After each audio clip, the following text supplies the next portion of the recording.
Hey guys, welcome to the third case study here at Case Studies Lounge.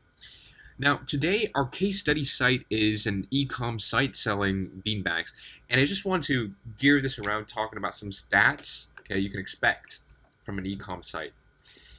I gave it an intermediate level because we're really zoning in on more of the, I guess you can call front-end things. So I think that should be back-end things, in terms of typical stats numbers, and you really can, discuss that unless you've actually run an e-com site for, an extended period of time. I'm thinking about like half a year or, a year, something like that. So this is something I'm grading based on experience and not on difficulty alone. Anyway, just a bit of trivia.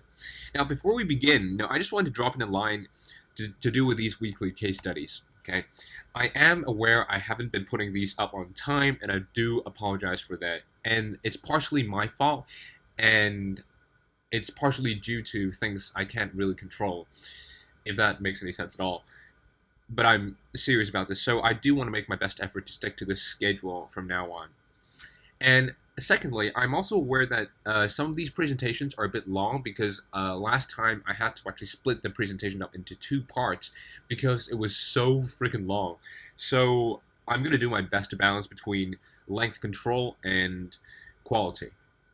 So first off, just a quick overview on today's agenda. First of all, I want to go over a couple of reasons why I chose this site before moving on to some really great features of the site. And we're going to add that to our list of ecom best practices we started from our first case study, on a site called Muddy Paws, which was an ecom site that sells dog supplies.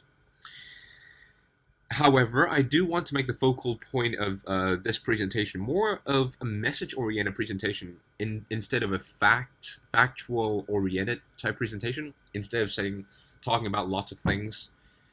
Because this presentation, I think, really resonates greatly with what this whole project, what Case Studies Lounge is really about.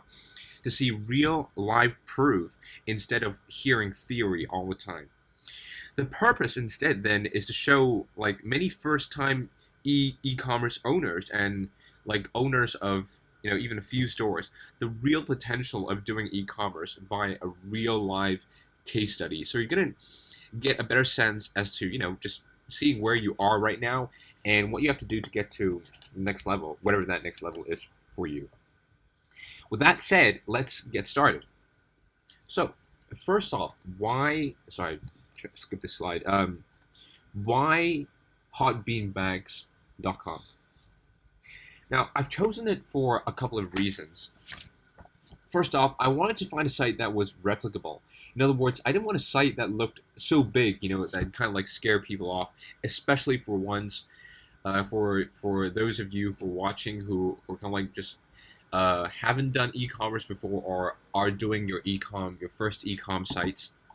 Similar to our previous case study on caloriesecrets.net, this site spans a very simple layout, and I think it's just very replicable in that sense.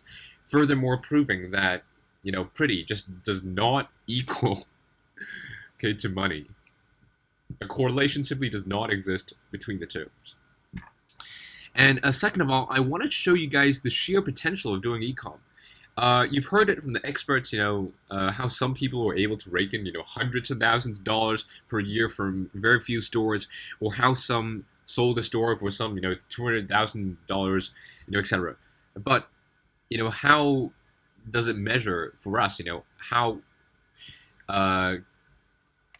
What type of an income potential are we looking at when doing e-commerce for, small business owners like ourselves?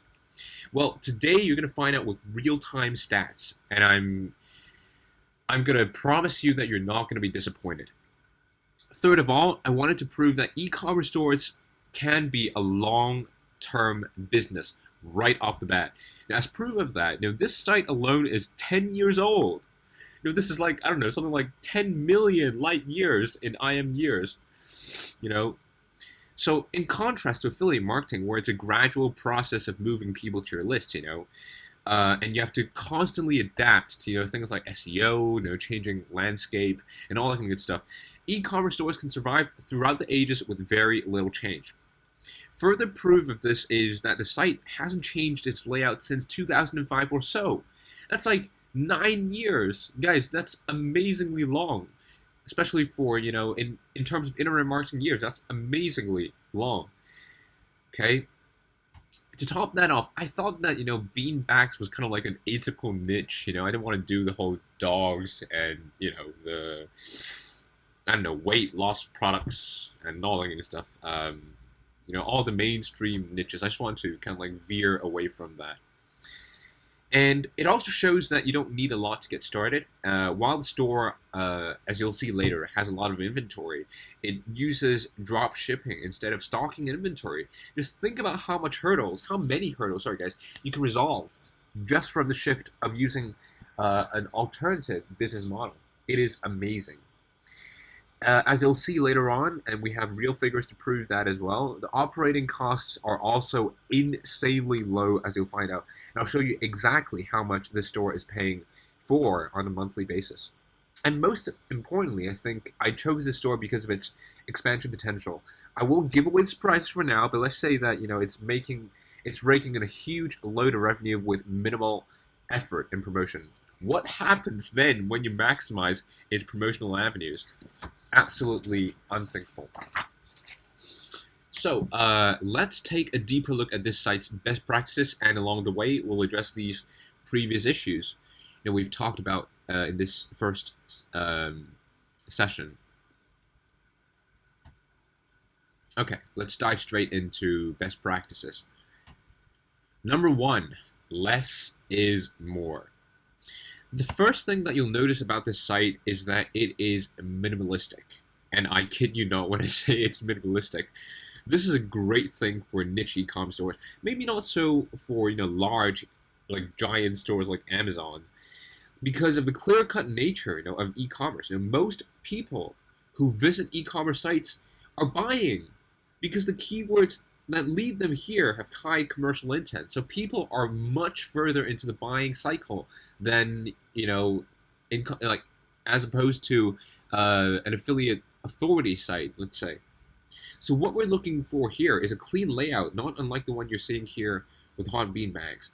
Now, it's actually the same thing to the silo concept in our previous example. Sorry guys, my voice is kind of funny today. Anyway. It's kind of like similar to what we talked about last time with caloriesecrets.net, except here, these correspond to product categories, attributes, among other things. This is just a simple example of what clean looks like, and in later presentations, we'll do another checklist for best e-com layout components. So, what exactly does minimalistic mean? I think that, in a nutshell, it means that whatever needs to be there is, and everything else isn't. So let's take a look at this site's layout. The header bar, first of all, consists of the about page, FAQs, policies, contact info, as well as the toll-free number. Okay, so this is what it looks like. Very, very simple. As well as order status and cart. The footer bar consists of contact info, product info pages, articles of all sorts, site map, free shipping, and international shipping policies, as well as a link to the Facebook fan page. Product pages, okay, sorry guys, just to interrupt another screenshot of the footer bar, okay. Product pages consist of breadcrumbs, so it's the typical navigational links that you see, that the red arrow points out on screen. And also the product name, profile of the product, 3 social sharing buttons, product attribute selectors like color, size, and all that, a short product description, interlinking between different products, etc. So this is what it looks like. The navigation menu on the left side consists of a search bar and product categories, and another screenshot. And before we dive into the next one, and that is it, guys. It took me less than a minute to describe.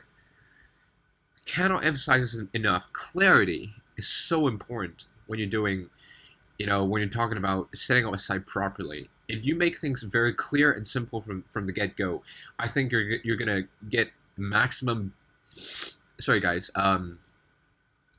maximum SEO benefit from your site in the long term. So I really encourage you just to think out your site structure before you even start building your site, because it's just that important.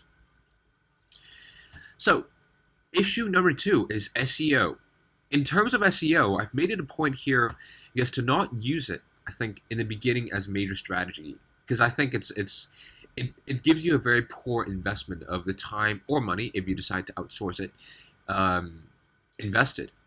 Instead, I think after focusing on some core marketing strategies with the concentration on what I refer to as community-based strategies, things like forum marketing, guest blogging, and all that and stuff, we can then implement SEO as an ancillary strategic component.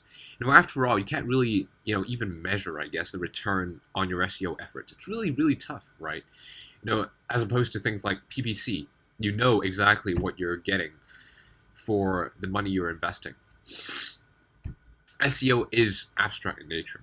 Strategies come and go, but there's still, a little bit of a guesswork component involved. So here are a couple of interesting posts I found on SEO. The first one on depth of it, quote unquote, and 2 other on some industry stats. And if you're interested, please check out the resources. Sorry, guys, the resources section at the end of this presentation at casestudieslounge.com if you're not watching it at our site.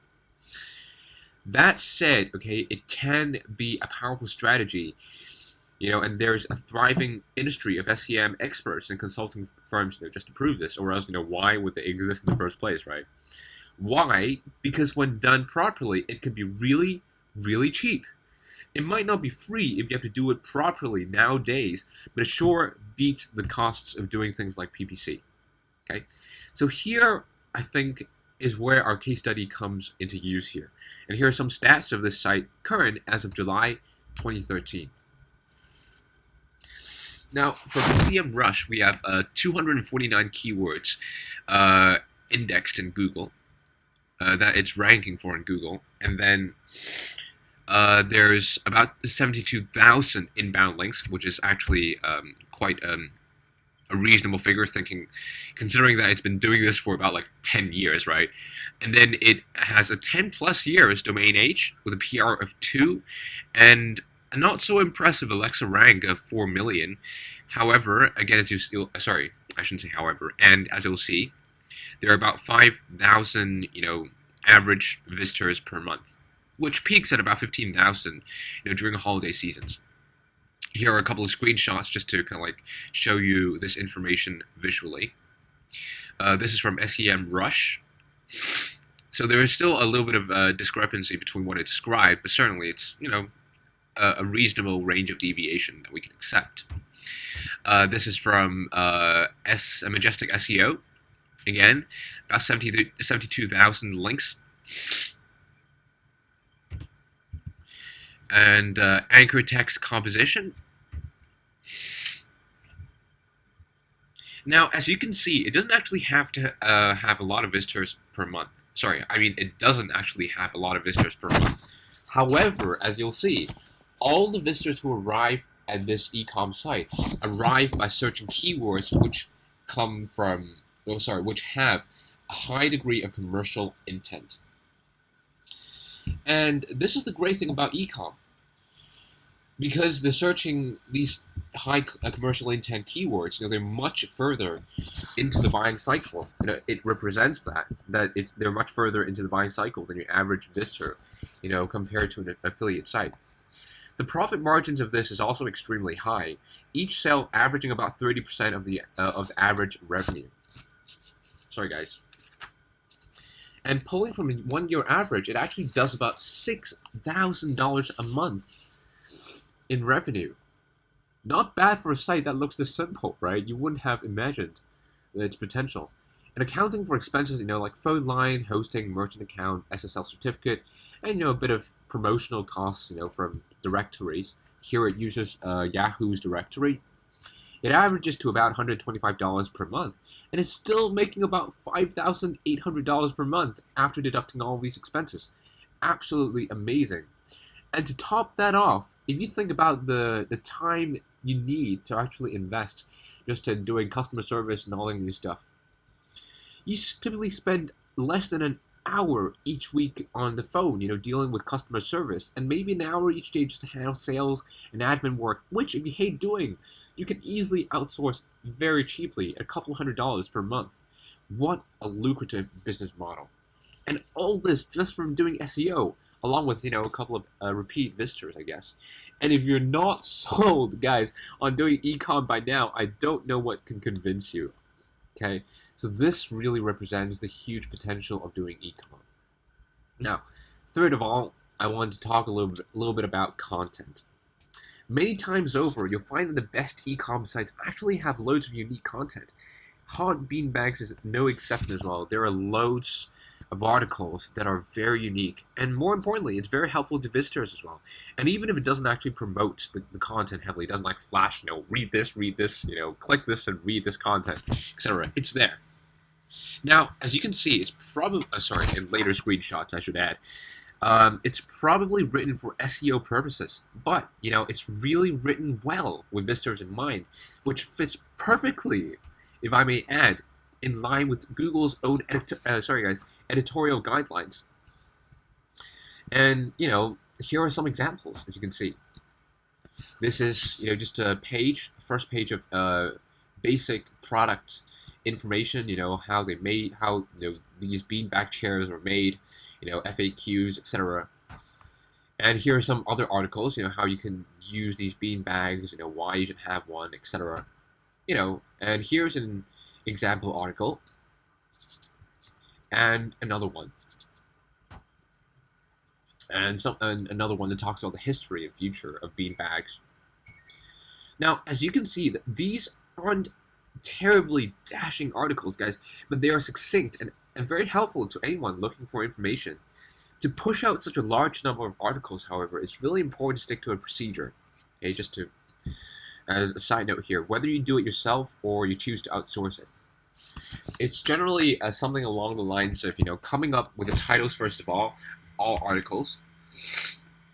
And second of all, you want to create somewhat of a backbone of each article just to instate clarity and perhaps to, instate a bit of a word length control. And finally, you then move on to writing. So it's more, I guess, of an expansion task than an inception task. But once you have your ecom site up and running and it's making sales, this is something you definitely want to add on your list of things to do. Now, just as another side note, ecom sites are almost never punished by Google for having thin content, because people, when they go shopping online, they really just aren't looking for information, and Google is absolutely fine with that. They're looking to buy, so there's nothing to worry about here. The plus side, you can think of it as, if you spend a little effort just uploading that content to your ecom site, Google will give you some hard-earned brownie points, which might mean a couple of, increases in your position in the SERPs. Not a bad deal, huh? Next, I wanted to touch a little bit upon market research. The reason I'm mentioning this, sorry guys, is because it's the most important part of the process, okay? As a matter of fact, I think it's so important that I would go so far as to say that the failure or success of your ecom projects literally hinges upon whether you do this well or not. And here's how I'd like to think of it. Now, while choosing, the right market doesn't ensure profitability right away, choosing the wrong market will certainly cut off that possibility instantly. Plus, I wanted to mention this because this site would fall under the example, of how experts, do their market research as well. So, there's a bit of relevance here. Because this is actually a site that's auctioned for sale. So I just want to kind of shed a bit of light on how, beginners do market research as experts, advocate, and how experts themselves do market research. Now, in the beginning, okay, if you've ever bought a product by any guru on IM, whether it be on e-commerce, on affiliate marketing, or even on, creating our own info products, you'll have known that almost all of them start with a module on market research. And in the beginning, this is how experts tell us beginners how to do market research to pick a niche. It usually, sorry guys, it usually starts with brainstorming in sites like Amazon, Dummies, and magazines, just kind of like brainstorm e-com ideas and all that. Sorry guys. And if you're kind of like considering AdWords, it's something like gathering a list of keywords that generate enough volume to ensure profitability. It's similar to SEO if you want to go the SEO route of traffic, except you have to gauge competition with some sort of keyword tool, or if the course is more, crude, it'll give you some criteria that these keywords must fall under when doing your competitive analysis. This, I think, is accurate advice because doing this helps ensure that the niche you pick actually have keywords that generate enough volume for your store to be profitable. However, that is not how experts do their keyword and market research. Now, here's a couple of ways they do it. First of all, they often keep like an ongoing tab of ideas, okay, that pop up. Second of all, they search businesses to buy on auction sites and see if they can buy it because they have a large budget, right? Or see if they can enter the market themselves with a new site. And third of all, they have these eureka moments, and usually if you've done this enough times, right, your ideas become much more accurate, and you can start to see what ideas sell well, what products sell well online, what don't. And then they can sell things that they like, after obviously doing a couple of profitability, viability tests. And some experts really go the extreme route of attending trade shows, sourcing products from other countries, for better price differentials, etc. So that is how experts do their research, guys. And the reason I want to mention that is, this is where we eventually want to end up doing, right? And so we want to just kind of like do this and stick in there for now. And we want to be able to use these higher level methods to do market research to improve the profitability of our websites. So right now, guys, let's keep up the efforts and keep faithful to these methodologies so we can actually one day become experts ourselves. Now, last but not least, the climax of this presentation. Just how much can a site like Hot Bean Bags pull in? Drum rolls, please, here, before we move on to the next slide. Now, here are the annual revenue figures for the past 8 years. Absolutely amazing. And on a bar chart, looks something like this. That's 100,000K plus annual revenue. You wouldn't believe it when seeing a site that looks so plain. And it goes a long way to show the importance of having a sound marketing strategy that looks, of having a sound marketing strategy over just having a pretty site. Because a pretty site does not mean money.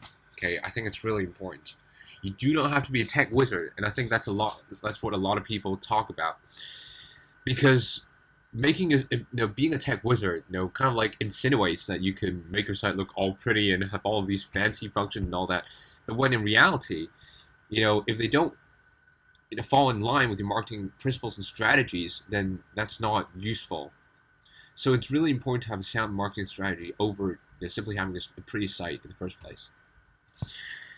So that's about it for today, guys. I tried my best at doing, a bit of length control while, retaining a bit of quality in this presentation, so it really is worth your time watching, just to try and deliver the best value in this about 25 minutes.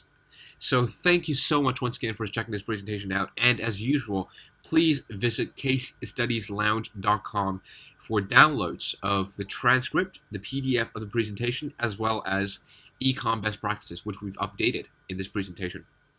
So once again, thank you so much for tuning in, and if you have any questions, thoughts, and comments, I look forward to hearing from you. Thank you very much, guys, and I'll talk to you guys next time. Take care, guys.